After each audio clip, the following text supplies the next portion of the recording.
तो बेटी की शादी है ना, तो सारे काम मेरे सर पे आ गए हैं।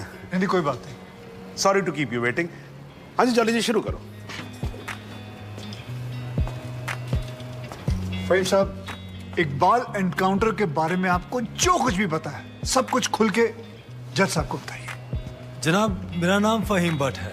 मैं कश्मीर पुलिस में हेड कांस्टेबल था, क्राइम ब्रांच में। जनाब ये हाँ जी साहब, मैं हिदायत बेग, थाना शालीमार श्रीनगर से आया हूँ। मेरे पास जगदीश्वर मिश्रा और जॉली और फहीम भट्ट के खिलाफ अरेस्ट वारंट है। वकील साहब पे ये इल्ज़ाम है कि उन्होंने फहीम भट्ट को हिरासत से भगाया। अरे वकील साहब, अब श्रीनगर में क्या करा है यार? यार मतलब हद ही है आजकल वकीलों की। हाँ जी मातर साहब। जी श्रीमान, बहुत दुख की बात है कि कानून की रक्षा करने वाले ही कानून के साथ जब खिलवाड़ करेंगे तो समाज भ्रष्ट हो जाएगा श्रीमान, प्रजातंत्र नष्ट हो जाएगा। मेरे हिसाब से तुम्हें सरेंडर कर देना चाहिए। रही डेट की बात, केस की बात, तो हमें कोई भी डेट दीजिए, हमें कोई आपत्ति नहीं। जनाब, आप चाहेंगे तो कोर्ट खत्म होते ही हम दोनों कश्मीर पुलिस को सरेंडर कर देंगे, लेकिन उससे पहले आप फहीम भट्ट का बयान जरूर दर्ज कर लीजिए। ये मेरी हाथ जोड़ के विनती है आपसे। देखो वकील साहब, आप मुझसे तो कुछ उम्मीद रखो नहीं, समझ में आया नहीं आया? नहीं, मैं बहुत झेल चुका हूँ आपको। नहीं, ये निरूपा राय की एक्टिंग मेरे सामने करने की जरूरत नहीं है। मासूम सा चेहरा मत बनाओ। इंस्पेक्टर साहब, आप गिरफ्तार करो इनको। जनाब सिर्फ 5 मिनट लगेंगे, बयान ले लीजिए, मुझे फिर बाद में चलो मेरी बात सुनिए। अरे लेके जाओ भाई। अरे भाई सुनो, वकील साहब को बोला ले जाने के लिए, इनको थोड़ी ना बोला इनको कटघरे में वापस लेके आओ। चलो साहब, वारंट तो दोनों के खिलाफ है। अरे भी जानता हूँ, मैं जानता हूँ, लेकिन ये फहीम भट्ट जो है ये तो लिस्टेड विटनेस भी है ना, तो इनकी स्टेटमेंट रिकॉर्ड कर लेते हैं। और आप एक काम करो, रिकॉर्ड होने के बाद ना आप दोनों को साथ ले जाना। हाँ जी जाओ जाओ। लेकिन श्रीमान, ये स्टेटमेंट तो अगली डेट को भी रिकॉर्ड हो सकती है। मास्टर साहब देखो क्या है, कल से मैं 2 महीने की छुट्टी पे जा रहा हूँ। बिटिया की शादी है, आपको तो मालूम है ना। मतलब मैं कार्ड भेजूंगा, आपको आना होगा। हैं जी हैं? तो मैं क्या सोच रहा था कि सारे पेंडिंग केसेस खत्म करके जाऊंगा, इसीलिए 6 बजे के बाद भी देखो कोर्ट चालू है मेरी। लेकिन श्रीमान, एक आदमी जो पुलिस कस्टडी से भागा हुआ है उसकी स्टेटमेंट कैसे रिकॉर्ड हो सकती है? इस विटनेस की कोई क्रेडिबिलिटी नहीं। नहीं क्या है मात्र साहब, 2 मिनट की बात जी। हाँ जी, रिकॉर्ड हो जाएगा स्टेटमेंट, उसके बाद हम आपके हैं कौन? हैं जी माफ कीजिएगा, ये ठीक नहीं हो रहा सर, आप गलत कर रहे हैं सर। मैं गलत नहीं कर रहा हूँ, जज को मत बताओ आप, उसी के कोर्ट में कि वो गलत कर रहा है। ये मत करो आप। देखिए मैं खुल के बोल रहा हूँ सर, सॉरी क्षमा चाह, लेकिन आप गलत कर रहे हैं सर। आपके दिल्ली के किस्से मैंने सुने हुए। हाँ, आप किसी की चलने ही नहीं देते थे, जो मन में आता था वो करते थे, उद्दंड आदमी की तरह बिहेव करते थे सर। कुर्सी पे बैठ के आप तुगलक ना समझिए, ये दिल्ली नहीं अवध है। क्या बोल रहे हो आप मुझे? तुगलक बोल रहे हो आप मुझे? मतलब सनकी समझ के रखा हुआ है। माथुर साहब, अगर हार्ट का मरीज नहीं होता ना मैं, तो आपको बताता इस कुर्सी पे बैठ के कि असली तुगलक होता क्या है। एक मिनट सर। नहीं, आप एक बार बैठ कर देखो इस कुर्सी के ऊपर, ना बाईपास सर्जरी हो जाए, मेरा नाम बदल देना आप। हाँ जी, ये सब मत करो, आप बैठो, कार्रवाई शुरू करते हैं। हाँ जी। नहीं सर ये नहीं होने दूंगा मैं। क्या होने नहीं दोगे? मतलब क्या है? सर ये आपत्तिजनक बात है सर, ये इसमें कोई आपत्ति नहीं है। आप जो हो रहा है होने दो, मैं बैठा हूं, मैं कर रहा हूं ना सब, मुझे गलत मत साबित करो। सर अगर आपने जबरदस्ती की तो मैं यहीं पर अदालत में धरने पे बैठा हूं। धरने पे बैठ गया। अरे क्या लीजिए। अरे क्या कमाल कर रहे हो आप सच में बैठ के क्या बच्चों वाली बात कर रहे हो? खड़े हो जाओ। बिल्कुल यहीं बैठा रहूंगा। अरे मत बैठो भाई, वहां पर पोछा भी ढंग से नहीं लगाते हैं लोग कोर्ट के अंदर। प्लीज खड़े हो जाओ माथुर साहब, प्लीज खड़े हो जाओ। मैं धरने पे बैठा हूं, धरने पे बैठा रहूंगा। यहाँ मीडिया देख रहा है, आपको कोई फर्क नहीं पड़ता है क्या? अरे तो सर मीडिया भी तो देखे ना कि बाहर के जज आकर कैसे अपने ईगो को सेटिस्फाई करने के लिए कोर्ट को अपना घर समझ लेते हैं। मैं यहीं पे बैठा हूं और बैठा रहूंगा। इनको जो लिखना है लिखो। मतलब आप नहीं उठोगे तो बैठे रहो, और आप ही क्यों बैठोगे भाई? मैं भी बैठूंगा आपके साथ साथ वहां पर। भाई पता लगे सबको कि वकील ससुरे क्या क्या करते हैं कोर्ट में। तू वहीं पर। हाँ जी मैडम जी, जरा हटो, आप पकड़ो कुर्सी को, पकड़ो। हाँ जी थैंक यू जॉली। हाँ जी माथुर साहब, अब तो आप बैठो और बैठेंगे हम, और आज देख लें इसमें कितना है दम। ठीक है ना?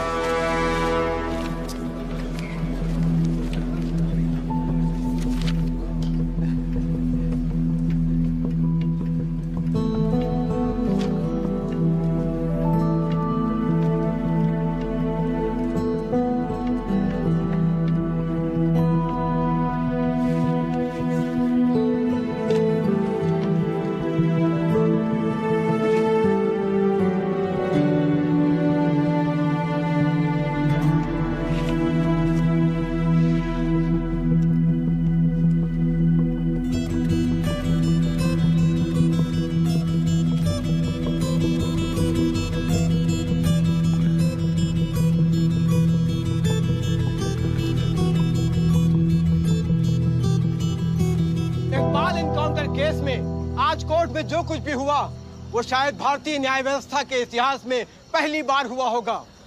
एक विटनेस की हाजिरी कराए जाने को लेकर डिफेंस लॉयर प्रमोद माथुर और जज सुंदरलाल त्रिपाठी के बीच तीखी नोकझोंक हुई और वो दोनों एक दूसरे के खिलाफ कोर्ट रूम में ही धरने पर बैठ गए। और अब देखना यह है कि ये दोनों इस तरह कब तक धरने पर बैठे रहते हैं। सर, माथुर साहब का जवाब नहीं है सर। पिछले 5 घंटे से धरना देकर बैठे हुए हैं। अब कमाल की बात यह है सर, फहीम भट्ट का बयान तक रिकॉर्ड होने नहीं दिया। अब तो जज साहब को आगे की डेट देनी ही पड़ेगी, फिर तो जॉली वकील भी नहीं रहेगा।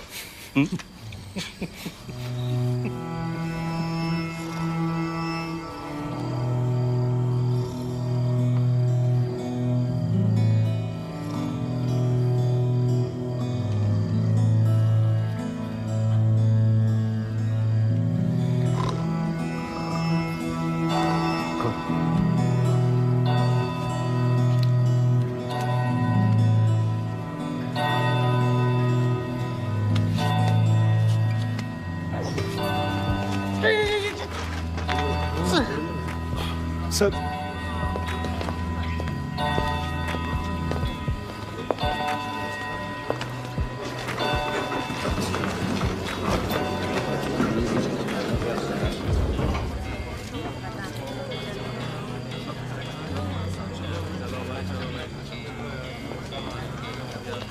चलो वकील साहब, कश्मीर चलें।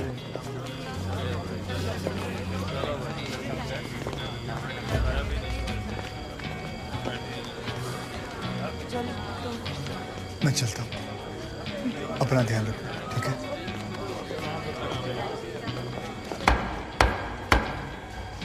The court resumes. आप सब लोग बैठ जाइए और भाई जरा कोर्ट में शांति बना के रखिएगा। श्रीमान, इट इज मिडनाइट 12। आप हमें अगली कोई भी डेट। तो माथुर साहब, आपकी पिछली डेट क्या थी? 13 अगस्त, हैं जी? अब हो गई 14 अगस्त। तो आपकी अगली डेट है 14 अगस्त 12:05 AM। श्रीमान, आधी रात बीत चुकी है, प्रोसीडिंग में तो सवेरा हो जाएगा। आजकल तो सुप्रीम कोर्ट भी भाई 3-3, 4-4 बजे तक काम करता है। थोड़ा आप भी सीख लेंगे तो क्या फर्क पड़ जाएगा, हैं जी? Please sir. नहीं, देखिए माथुर साहब, आपको धरना देना था, आपने धरना दिया, मैंने कुछ नहीं बोला, है जी? अब आपको वॉकआउट करना है तो आप वॉकआउट कर सकते हो, लेकिन आज ही की रात फहीम भट्ट की स्टेटमेंट यहां रिकॉर्ड होगी, है जी? जॉली जी, स्टेटमेंट रिकॉर्ड करवाइए। जी, फहीम।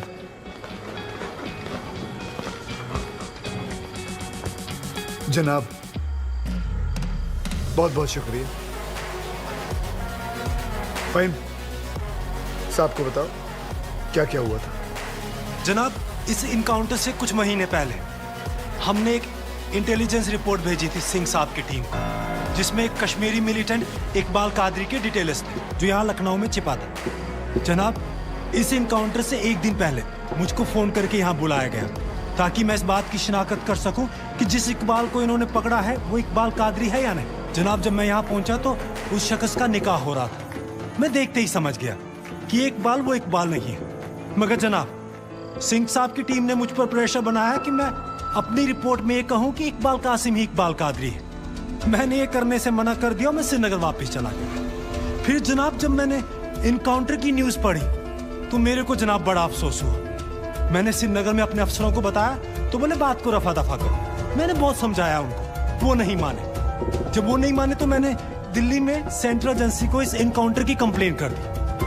मुझ पर कंप्लेंट वापस लेने के लिए बहुत प्रेशर डाला गया। फिर मैं नहीं माना तो इन्होंने क्या किया जनाब, एक दिन मुझको गिरफ्तार कर लिया, एक झूठा मुकदमा बनाकर मुझे जेल में डाल दिया जनाब, और मेरे को जनाब महकमे से भी बाहर कर दिया जनाब मेरे को। शुक्रिया जनाब।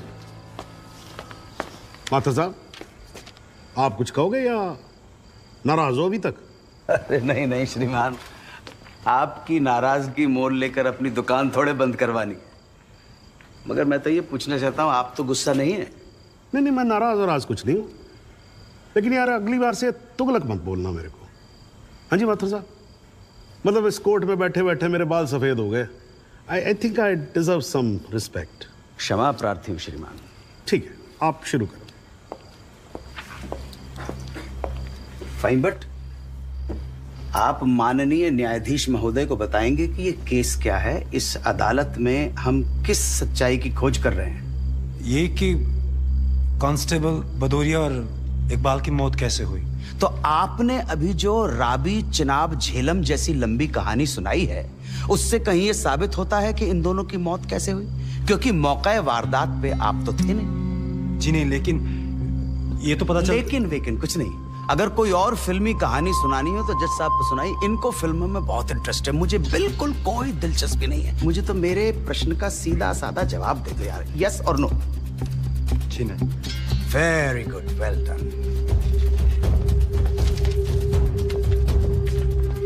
फाइन, बट ये अगस्त 2010 में कश्मीर पुलिस ने कुपवाड़ा इंसिडेंट में तुमको 6 महीने के लिए सस्पेंड कर दिया, क्यों? जनाब, इस सवाल का हमारे केस से क्या संबंध है? पंडित जी, अगर कोई संबंध नहीं हुआ ना तो काला कोट पहनना बंद कर दूंगा। मैंने आपसे कहा था ना, आपकी तरह कान घुमा कर नहीं पकड़ूंगा, सीधे पकड़ूंगा, कस के पकड़ूंगा। जाऊं? जाइए सर, नहीं तो आप फिर धरने में बैठ जाओगे। तो क्यों सस्पेंड किया? मुझ पर एक आदमी की कस्टोडियल डेथ का इल्जाम था। तो तुमने किसी की जान ली थी? जी नहीं, मैंने उसे अरेस्ट किया था शक के बिना पर। उसे चौकी ले जा रहे थे हम पूछताछ के लिए। बहुत डरा हुआ था, उसने घबरा के पुलिस वैन से छलांग लगा दी। पीछे से ट्रक आ रहा था, वो मर गया। फाइन, बट एक बात बताओ, चलती वैन में तुम्हारी पकड़ से एक आदमी डर के मारे कूद सकता है, तो क्या ये मुमकिन नहीं है कि उसी डर के मारे कोई अपराधी कूद जाए, कांस्टेबल की बंदूक छीन ले और भागने की कोशिश करे? जनाब, लीड किया जा रहा है विटनेस को। Objection overruled, please sit down. जी, ऐसा हो सकता है। तो खुल के कहो ना गुरु, हम सब अच्छी तरह से समझते हैं कि तुम्हारे साथ ऐसा हो चुका है। तो तुमसे बेहतर कौन बता सकता है कि ऐसा किसी के साथ भी हो सकता है, राइट? जी। Very good. बस अब एक आखिरी सवाल। तुमने अभी अपने स्टेटमेंट में कहा कि तुमको 6 महीने के लिए सस्पेंड कर दिया गया था। तुम्हारे खिलाफ केस क्या बनाया गया? मुझ पर इल्जाम था कि मैंने कॉन्फिडेंशियल इंफॉर्मेशन दुश्मन को सप्लाई की। मगर वो इल्जाम झूठा है जनाब। जनाब, मुझे जेल में इसलिए डाल दिया गया क्योंकि मैंने इस मामले की कंप्लेंट सीबीआई को कर दी थी। ये तो तुम कह रहे हो ना, तुम्हारे कहने से मुकदमा झूठा नहीं हो जाएगा और तुम निर्दोष साबित नहीं हो एक मिनट जाओगे। जनाब, साहब भूल रहे हैं कि जब तक आरोप सिद्ध ना हो जाए तब तक आरोपी निर्दोष होता है। That is the point, वकील साहब। That's the bloody point। और श्रीमान, इस तर्क के आधार पर तो इंस्पेक्टर सूर्यवीर सिंह और उनके साथी निर्दोष हुए सर। लेकिन 2 मिनट के लिए श्रीमान, ये अखबार पढ़िए, टीवी खोल के देखिए, सारा मीडिया, सारा समाज, सारा देश इंस्पेक्टर सूर्यवीर सिंह और उनके साथियों को दोषी डिक्लेयर कर चुका है। His reputation, his career, his future is finished. अजब जलवा है हुजूर आपकी अदालत का, जहां एक आदमी जिस पे देशद्रोह का इल्जाम है, वो उस आदमी पर इल्जाम लगा रहा है जिसने मातृभूमि की सुरक्षा की शपथ उठाई।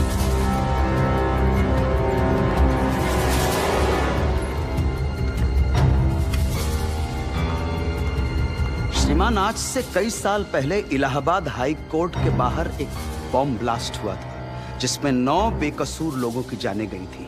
मृतकों में हमारे बड़े भाई, हमारी भाभी और 7 साल का भतीजा भी शामिल था। इसी आतंकी हमले में हमारे बाबूजी पूजनीय श्री जुगल किशोर माथुर भी घायल हो गए, मगर फिर भी वो आज यहां आए। आधी रात को श्रीमान ये देखने आए हैं कि आप किसके साथ खड़े हो।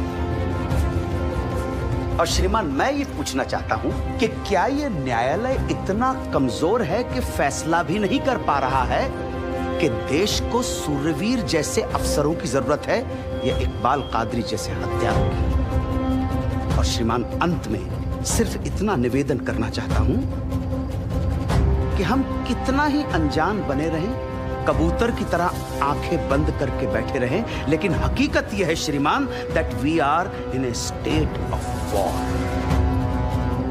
और किसी विद्वान ने बड़ा सही कहा है, everything is fair in love and war.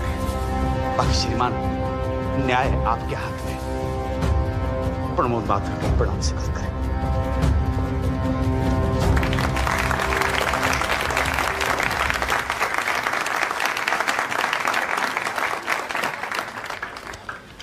हाँ जी जॉली जी, योर टर्न। जी सबसे पहले तो मैं सिंह साहब से कुछ सवालात करना चाहूंगा। सिंह साहब, आप विटनेस बॉक्स में आइए।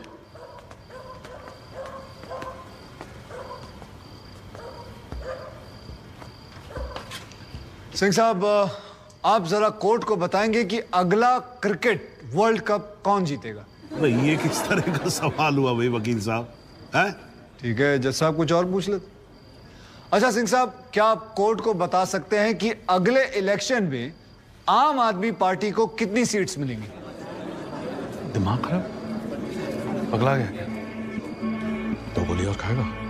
मैं वैसे तो अहिंसावादी इंसान हूं सिंह साहब, लेकिन एक बार ना लॉ कॉलेज में एक 6 फुटे 8 इंच के लौंडे ने मुझसे बदतमीजी से बात की थी। मां कसम, यहाँ कान के नीचे घुसड़ मारा था, उठा नहीं 22 दिन तक बिस्तर से। अगर यकीन ना हो ना तो माथुर साहब से पूछ। नहीं वकील साहब, देखो देखो यार, आराम से, कोर्ट है, सवाल करो, बवाल क्यों कर रहे हो यहाँ पर? हाँ सरकार, ये मुझे पागल कह रहा है, बदतमीजी से बात कर रहा है। सिंह साहब क्यों कर रहे हो आप बदतमीजी से बात? छोड़ दो ना, जाने दो, आराम से कंटिन्यू प्लीज। चलो एक और बार ट्राई करते हैं। सिंह साहब, क्या आप बता सकते हैं कि सलमान खान की शादी कब होगी?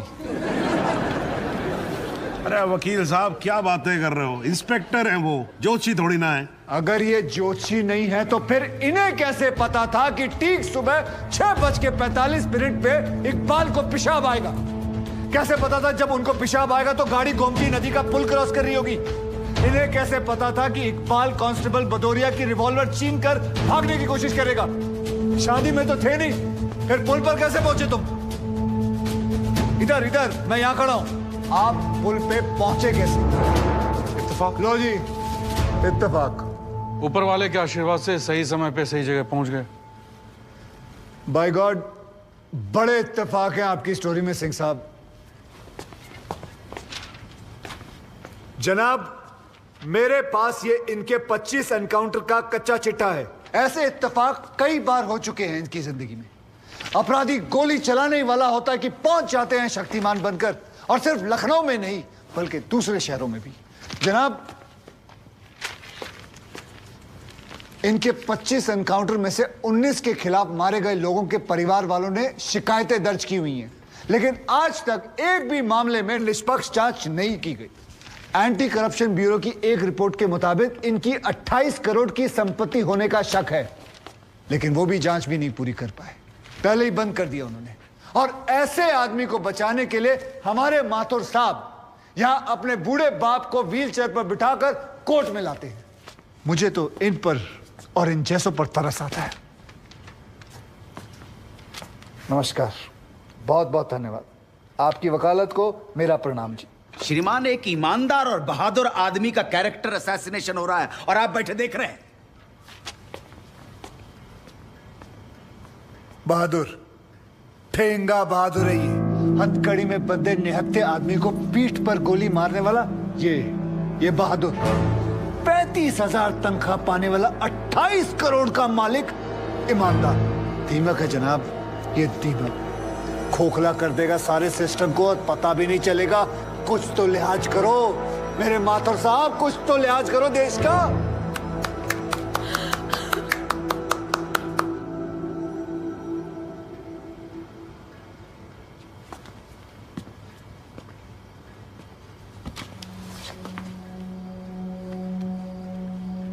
मैं जुगल किशोर माथुर साहब का दर्द समझ सकता हूं। मेरी वजह से तो एक औरत ने अपनी जान ली थी और मैं महीनों चैन से नहीं सो पाया था। लेकिन माथुर साहब ने तो अपनी बेटी, बहू और पोते को खोया। उनका दर्द उनके अलावा इस कोर्ट में सिर्फ एक ही आदमी समझ सकता है। सहूर सिद्दीकी से। इन्होंने भी अपनी बेटी, दामाद और होने वाले नाती को खोया है। दर्द में ये दोनों एक जैसे हैं जनाब। अब इन्हें जुगल किशोर सिद्दीकी कहूं या फिर इन्हें सहूर किशोर माथुर, कोई फर्क नहीं पड़ता। जनाब, गोमती नदी के पुल पर उस दिन 2 जानें गई थी। एक 12 घंटे पहले दूल्हा बने, हाथों में मेहंदी लगाए इकबाल कासिम की थी, और दूसरी 20 दिन में रिटायर होने वाले कांस्टेबल बलदेव सिंह भदौरिया की। और जनाब, ये हैं कांस्टेबल भदौरिया की पत्नी, जो अपने पति को खो चुकी है और जेल में बंद अपने बेटे की बेल करवाने के लिए कोर्ट के चक्कर काट रही है। अब इन्हें क्या कहेंगे माथुर साहब? मुस्कुराइए, आप लखनऊ में। सच सुना तो नजरें फेर ली माथुर साहब। ओ माथुर साहब, इत्तेफाक सिर्फ तुम्हारे साथ नहीं होते सिंह, ऊपर वाले की बड़ी कृपा है मुझ पर। इस दफा एक इत्तेफाक मेरे साथ भी हुआ है। बाय गॉड, मजा आएगा। पंडित जी को लाइए, लाइए जल्दी।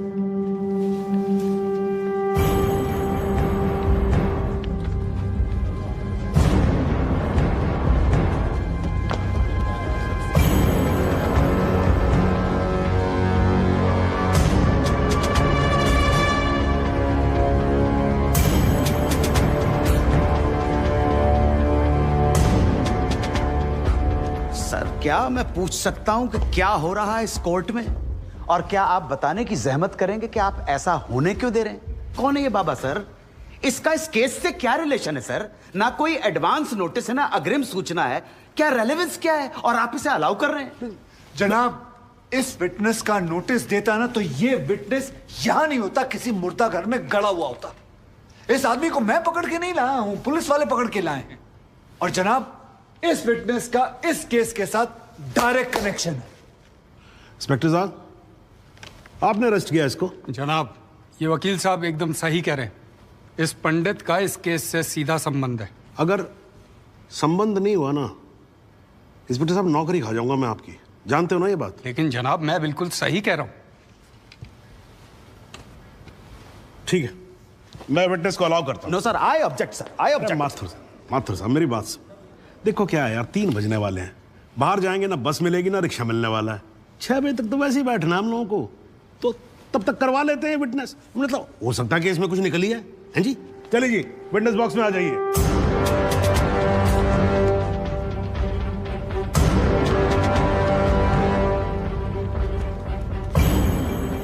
नमस्कार पंडित जी, क्या हाल है आपका? घरेलू कपड़े वपड़े टीका शीका लगा के पूरी तैयारी में आए हैं। फहीम भट्ट साहब, खड़े होइए। कोर्ट को बताइए कि इन पंडित जी का नाम क्या है? मोहम्मद इकबाल कादरी। हैं जी? मोहम्मद इकबाल कादरी। मोहम्मद इकबाल कादरी। इसको कहां से अरेस्ट कर लिया जी आपने? जनाब, मथुरा से 1 साल से वहां छुपा हुआ था साधु का भेष बनाकर। ये तो कमाल हो गया। जज साहब, इंस्पेक्टर महोदय झूठ बोल रहे हैं। हमारा नाम इकबाल कादरी नहीं है, हमारा नाम तो रामकृष्ण सारस्वत है। हम तो निरीह ब्राह्मण हैं, ब्रह्मचारी हैं। हाँ, जम्मू के रहने वाले हैं, उस वजह से भाषा में थोड़ी कश्मीरी झलक है, लेकिन हम वो नहीं है जो बताया जा रहा है। ये देखिए हमारा आधार कार्ड और voter ID card. Om Prakash ji, जरा लेके आओ उसे। लाओ जरा, फटाफट लेके आओ। जनाब, ये पंडित सरासर झूठ बोल रहा है। इसने पुलिस को खुद स्टेटमेंट दिया है, जिसमें इसने खुद कहा कि ये इकबाल कादरी है। कंधे के ऊपर उत्तर प्रदेश पुलिस के 2 स्टार लगा रखे हैं। इतना मालूम नहीं है कि पुलिस को दी गई स्टेटमेंट कोर्ट में एडमिसेबल नहीं है। जनाब, ये इंसान एक ट्रेंड मिलिटेंट है। नकली आधार कार्ड बनाना कोई मुश्किल काम नहीं है, आप अच्छी तरह जानते हैं। और फहीम भट्ट भी इसको आइडेंटिफाई कर चुके हैं।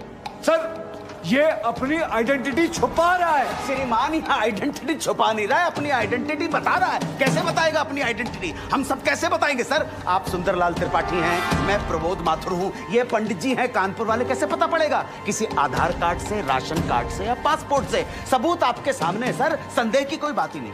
और वैसे बता दूं सर, निवेदन कर रहा हूं, ये जो पंडित जी है ना, ये ऑलरेडी झूठा गवाह पेश कर चुके हैं।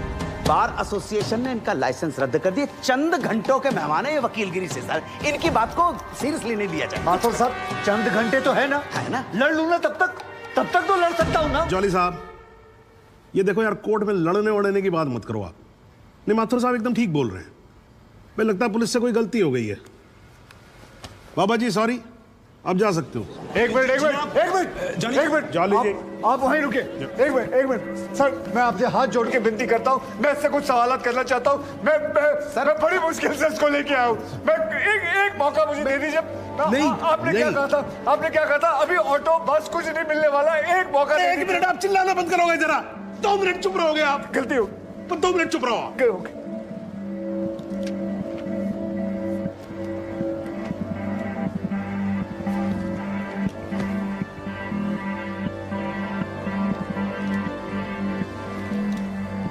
ठीक है, मैं विटनेस को अलाउ करता हूं। अरे सर, अब क्या सर? माथुर साहब, I think court has the right to decide. Okay जी, and court has decided. Please.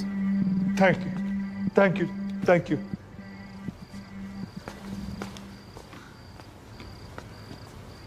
तो आप निरी ब्राह्मण ब्रह्मचारी,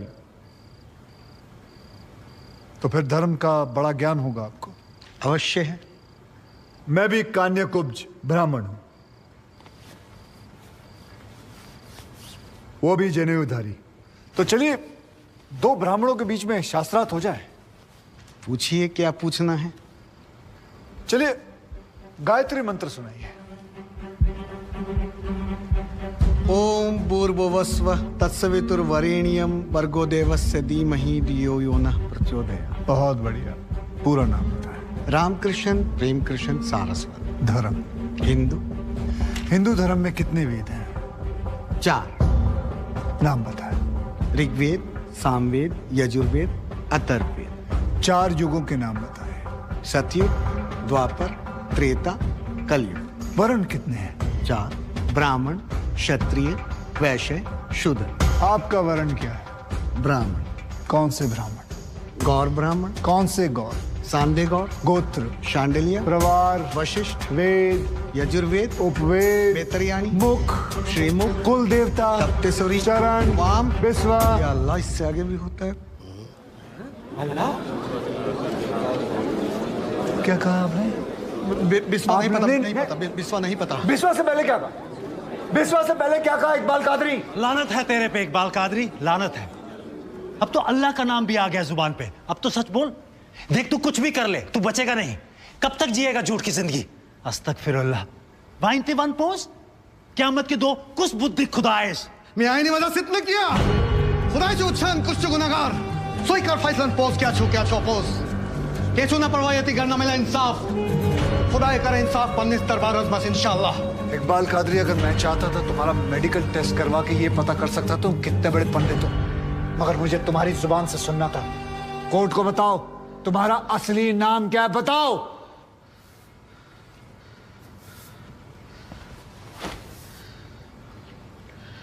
जज साहब, मेरा नाम मोहम्मद इकबाल कादरी है। मुझे सिंह साहब ने अरेस्ट किया था। मैं उनकी कस्टडी में था, लेकिन उन्होंने मुझे कोर्ट में पेश नहीं किया।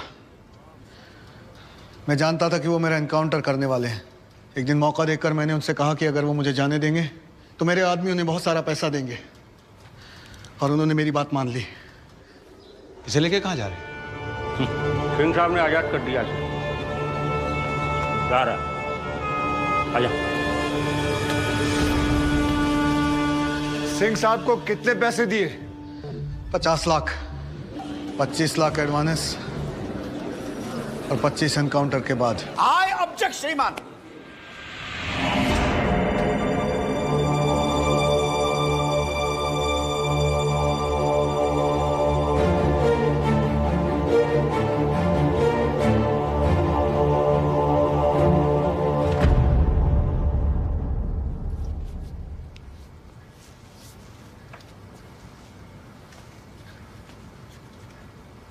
मुझे और कुछ नहीं कहना जनाब, मगर माथुर साहब की एक बात का जवाब जरूर देना चाहूंगा कि हमें सूर्यवीर सिंह चाहिए या फिर इकबाल कादरी।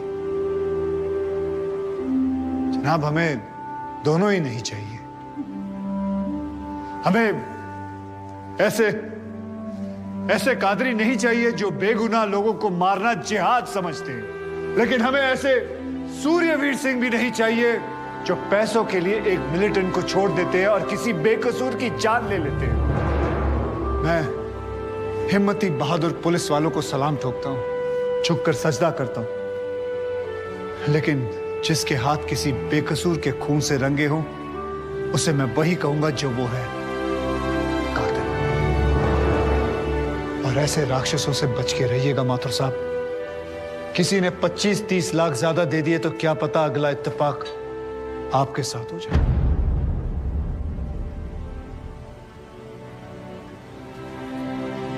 अंत में सिर्फ इतना ही कहना चाहूंगा कि इस दुनिया के सबसे बड़े जाहिल ने कहा था कि इश्क और जंग में सब कुछ जायज है, क्योंकि अगर ऐसा है तो फिर बॉर्डर पर सिपाहियों के सर काटने वाले भी जायज है और जवान लड़कियों पर एसिड फेंकने वाले आशिक भी, क्योंकि अगर ऐसा है तो फिर इकबाल कादरी भी जायज है और सूर्यवीर सिंह भी। अब आप ही तय करें जनाब कि ये दोनों जायज है या फिर दोनों नाजायज।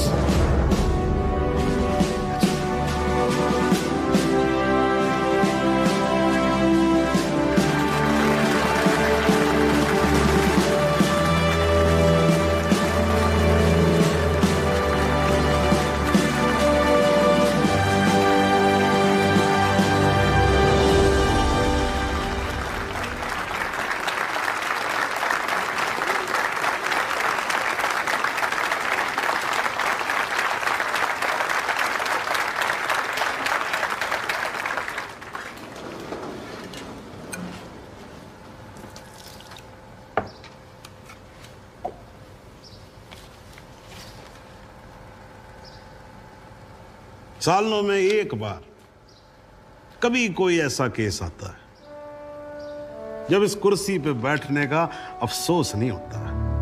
नहीं तो जी मैं तो रोज ही कोर्ट आता हूं, बैठा रहता हूं कोर्ट के अंदर, घड़ी की तरफ देखता रहता हूं कि कब 6 बजे और कब मैं उठ के घर चला जाऊं। क्या करें जी, न्यायपालिका की हालत ही कुछ ऐसी है। ये देखो जी, ये अंधेरे बदबूदार कमरे जिन्हें कोर्ट कहा जाता है। भाई साहब, इसमें हम जैसे जजों का आने का मन नहीं करता। आम जनता की बात तो क्या करें। हाँ जी माथुर साहब, ठीक बोल रहा हूं ना मैं? ये मतलब 3 करोड़ से ज्यादा केसेस पेंडिंग है इस देश के अंदर, और कुल मिलाकर जज कितने? 21,000। यानी देखा जाए तो 1 लाख लोगों पर एक जज। डेट पे डेट पड़ती रहती है। हाँ जी, लोग आते रहते हैं, हताश होकर घर जाते रहते हैं। लेकिन फिर भी आज भी हिंदुस्तान में जब कहीं 2 लोगों के बीच में झगड़ा होता है ना, कोई विवाद होता है, तो एक दूसरे से क्या कहते हुए पाए जाते हैं? I will see you in court. क्यों करते हैं भाई लोग ऐसा? हाँ जी, क्योंकि आज भी लोग भरोसा करते हैं न्यायपालिका पे। उनको भरोसा होता है कि अगर सरकार उनकी बात नहीं सुनेगी, प्रशासन उनकी बात नहीं सुनेगा, पुलिस उनकी बात नहीं सुनेगी, तो कोर्ट सुनेगी उनकी बात, सुनेगी और न्याय देगी। इसलिए भाई साहब, इस कुर्सी पे बैठा मेरे जैसा हर आदमी, उसका यह कर्तव्य बनता है कि वो इस भरोसे को ना टूटने दे। इस कोर्ट में पेश किए गए सभी गवाह और एविडेंसेस, एक बात तो एकदम साफ हो जाती है कि 13 अगस्त को गोमती नदी के पुल पे जो भी हुआ वो अचानक होने वाला एनकाउंटर नहीं था, बल्कि एक सोची समझी साजिश के तहत की जाने वाली हत्या थी। इसलिए यह कोर्ट इंस्पेक्टर सूर्यवीर सिंह और उनके सभी साथियों को आईपीसी सेक्शन 302, 201, 182 और 340 के तहत हत्या, एविडेंस मिटाने कोर्ट को गुमराह करने और झूठे सबूत पेश करने का दोषी मानते हुए लाइफ इम्प्रिजनमेंट की सजा सुनाती है। और ये कोर्ट शहीद कांस्टेबल बलदेव सिंह भदौरिया के पुत्र राम कुमार भदौरिया को तुरंत रिहा करने का आदेश भी देती है। The court is adjourned.